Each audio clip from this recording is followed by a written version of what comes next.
Hello students, welcome to standard 9 subject mathematics chapter 7 triangles. This is lecture number 4. We will see some more criteria of congruence triangles here. Before this we have seen SAS, that is side angle side criteria for being congruent of the two triangles, and then we have seen ASA, we have seen AAS also criteria for the congruence of triangles. Some more criteria, that is here theorem 7.4 and theorem 7.5. Two more criteria are given here in this. The criteria is SSS congruence rule in theorem 7.4. SSS. You can understand. Side, side, side. All the three sides of two triangles are congruent. Then both the triangles are congruent. That way it is simple. If three sides, all the three sides only the triangle has, if all the three sides of one triangle are equal to the three sides of another triangle, then the two triangles are called congruent triangles. Simple.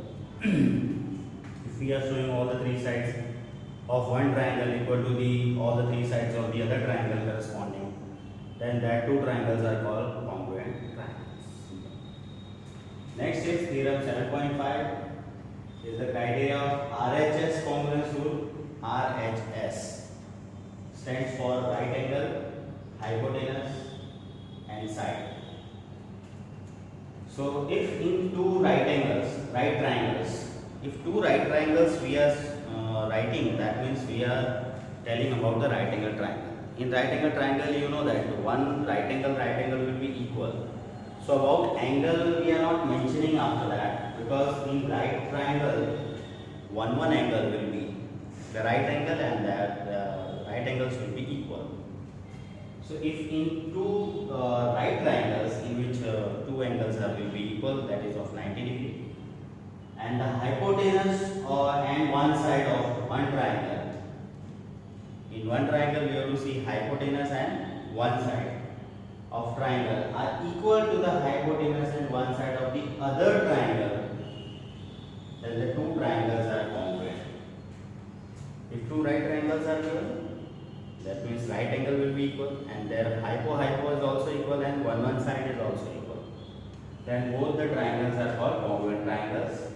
Here it is called RHS congruence rule. RHS stands for right angle, R for right angle, H for hypotenuse and S for sides.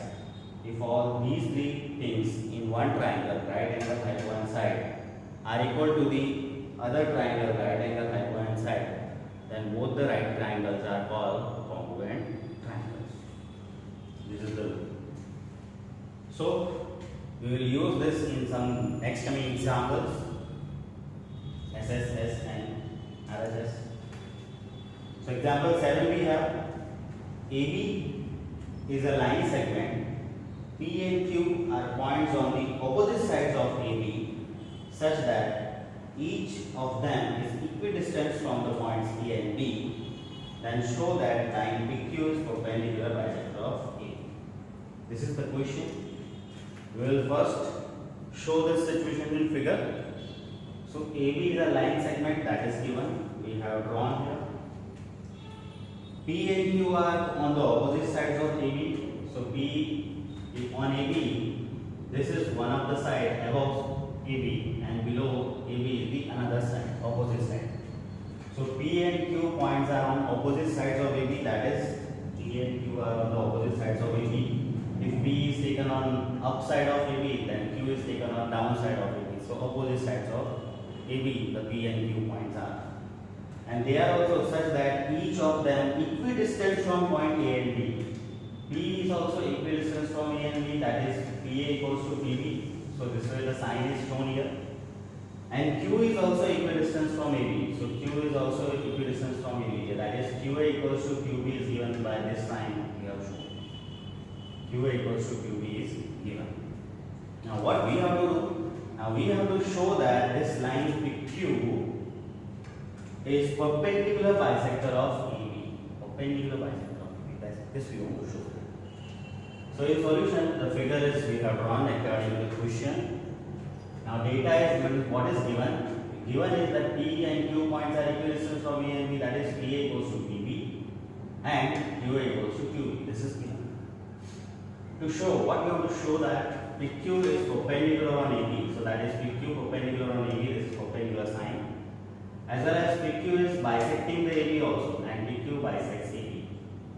PQ is perpendicular of AB and as well as it is bisecting the AB, both we want to show here. So in proof, we'll start. Let PQ and AB, where they are intersecting, this is intersection. Let PQ intersection AB, PQ intersection AB at which point? At point C. This C point we have taken, where PQ and AB are intersecting. Now you can see the two triangles here. On the left of this PQ as PAQ, on the right of PQ is as PBQ. So in these two triangles we will compare the things. Triangle PAQ, that is this triangle, and triangle PBQ, that is this triangle. In these two triangles, what are the equal things that we will make the list? So first of all, PA equal to PB we can write. It is given, right? Next, QA equals to QB also we can write. It is also given. And next, PQ equals to PQ is the common side coming in both the triangles. So it is common. So what we have shown in these two triangles that three sides of this triangle are equal to three sides of this triangle. Then by SSS, we can say both the triangles are congruent. Yes. So triangle PAQ equal congruent triangle PBQ by SSS. If we have shown the two triangles are congruent, corresponding parts we can show congruent. So therefore, angle APB is this first angle of this triangle. APQ equals to the first angle of this triangle is BPQ. By CPCT means corresponding parts of congruent triangle, we can show the angles are equal. APQ is this angle in figure you see. APQ, this angle is equals to BPQ, this angle. These two angles are equal that we want to show, that we are showing here by CPCT. Now see, this APQ angle is also can be written as angle APC, the same angle will be. So therefore, angle APQ is equals to angle APC same equals for angle BPQ, the name is this angle. Angle BPC also we can write. For the same angle, name is only different. So in place of BPQ, we can write BPC. So this way, angle APQ equals to angle BPQ can also be written as angle APC equals to angle BPC because the same angles are there, only the name is different. From the figure, we can verify it. Say this as result 1. Now next two triangles we will compare, that is upper left and right are triangle PAC and triangle PBC. Triangle PAC and triangle PBC. This left side upper side triangle and right side upper side triangle. We will compare these two triangles. In these two triangles also we will make the list of equal things, that is PA equals to PB. Again we can write because in this triangle it comes and it is given. And now new thing with this result 1 we have seen angle APC of this triangle angle and angle BPC of this triangle's angle is equals. So angle APC equals to angle BPC from result 1 we can write. And PC is common in both this triangle, PC side is common. So PC equal to PC, the common side we can write.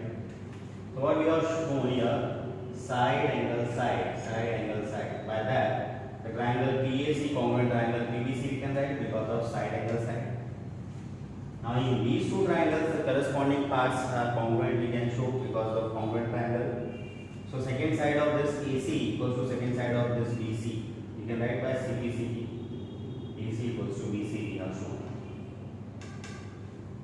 AC equals to BC. It is possible only when AC equals to BC. It is possible only when C point C is midpoint of AB. So that we have written, therefore C is midpoint of AB. Say this is 2. What we have proved here, that point C is the midpoint of AB. And triangle, one more thing from this congruence we can write, Well, by CPCT, these two sides are shown equal, and by that we have seen that C point is the midpoint of BC, AB. One more thing, from this congruent triangles only, we can write about the angle. Third angle equal to third angle, you can show. Third angle of this can be written as angle PCA equals to third angle of this can be written as angle PCB. Angle PCA equals to angle PCB. By CPCT, from this only we can write from these two triangles. What we are showing here, PCA, this angle equals to angle PCB, because these two triangles congruent we have shown. So again, by CPCT, corresponding parts of congruent triangle, angle PCA equals to angle PCB we have shown.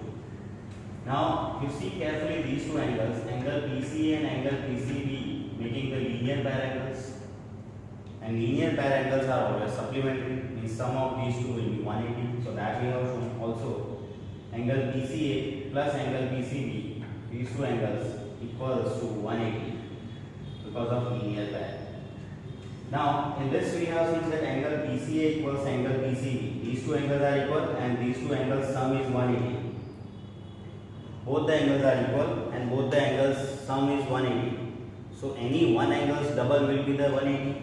Or you can understand that PCA is PCA. In place of PCB, you can write PCA. So PCA plus PCA, angle PCA plus angle PCA will be 2 times angle PCA, and that is equal to 180. Now this 2 can be written down to 180. 180 divided by 2 will be 90. So angle PCA equals to 90, and angle PCA is equals to angle PCB also. So if angle PCA is 90, that is equals to angle PCB is also 90. So what we have proved here, that angle PCA is 90 and angle PCB is also 90. This is result 3. So in result 2 and 3, what we have proved, that this C point is midpoint of AB, that is bisecting point, and both the side 90 degree angle is made by this PQ. It is only possible when PQ is perpendicular on AB. And this C point is a midpoint of AB, that shows that it is bisector also. 90 degree shows the perpendicular, midpoint shows the bisection. So we can write from 2 and 3, midpoint and 90 degree, from result 2 and 3, that PQ is perpendicular bisector of AB. Right? This that we wanted to do, that we wanted to show. Next example 8. P is a point equidistant from two lines L and M. Here the point P is given, which is equidistant from two lines given L and M, and these two L and M lines are intersecting at the point A. These two lines L and M are intersecting at point A. Show that line AB bisect the angle between them. So we have to show this again in the figure. So here we have shown two lines L and M intersecting at A. L and M, two lines intersecting at A. This is the situation here. And the P point is equidistant from L and M. So P point here we have shown, which is whose distance from L is PB, shown. From the point to show the distance of the point from a point to the line, what we have to do? We have to do the perpendicular from that point to the line. So that we have done. From P point to this line, we have drawn perpendicular PB. PB is perpendicular on L. And so this PB shows the distance from the P point to the L, P. And PC is also perpendicular on the line M. From P point to this line M, perpendicular PC shows the distance of the point from the M, from the point P to this line M. So PP and PC are the distances from L and M, and they are here given that equidistant, means given that PP equal to PC. That way we have shown. And now this line AP is bisecting the angle between L and M. That we have to prove. And between the L and M, what is the angle actually? Angle BAC. Angle BAC is bisected by AP. That we have to show you. So from the figure, the data we can write here is P is equidistant from the lines L and M intersecting at point A. Here line L and M are intersecting at A, so that can be written in short that lines L and M intersection of L and M equals equals to like point A, and let PP is perpendicular on M and PC is perpendicular on M, shows the distance from P to L and P to M lines. PB equals to PC. That is given that P point is equidistant from both the lines L and M. That is PB equal to PC. This is also given. To show that, what we want to show here, that AB is bisector of the angle between L and M, angle between L and M and BAC.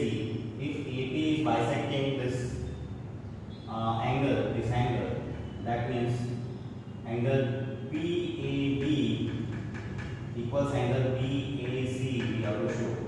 So that we have shown here, that we have to show that angle PAB, this part, angle equals to BAC. If we show this, it will be automatically proved that AP is bisecting the angle between L and M. Right?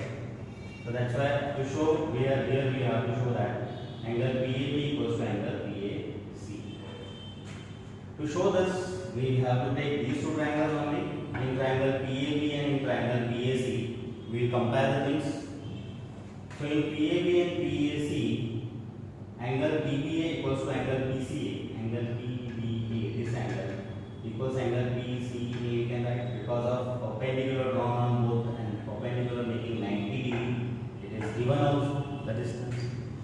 So angle PBA equals to angle PCA, we can write because of both are the angles of 90 degree angle and it is given. Then PA is in both coming. In PAB triangle PA comes, in PAC triangle also PA comes. So PA is common side, PA equals to PA is common side. And next, PB equals to PC is also given. The distance from point P to L and P to M is equal given. So PB equals to PC, that is also given. By showing these three things in these two triangles, what we have shown actually, the right angle in both the triangle 90 degrees we have shown. This is PA is hypo for both the triangles. Hypotenuse is also equal on both the triangles. And any one side that PP is PC, any one side is also equal in both the triangles. So right angle shown equal, hypotenuse shown equal, and one side is shown equal in both the triangles. So by RHS 7.5, by RHS we can say that triangle PAB and triangle PAC are congruent. So triangle PAB congruent triangle PAC by RHS. Now as we have shown these two triangles are congruent, the corresponding parts we can show congruent. So this angle PAB, the middle angle, equals to angle BAC. We are showing this.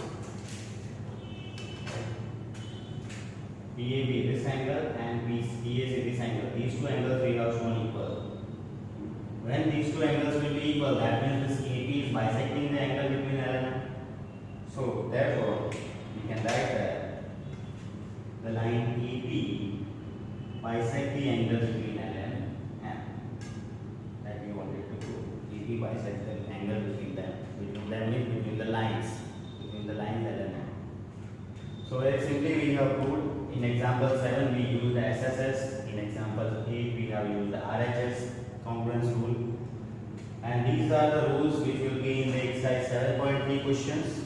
And using these rules and before that also the criteria we have seen. Using that all we can solve the exercise 7.3. So this is your homework to complete exercise 7.3 and all the criteria you understand well and these examples you write.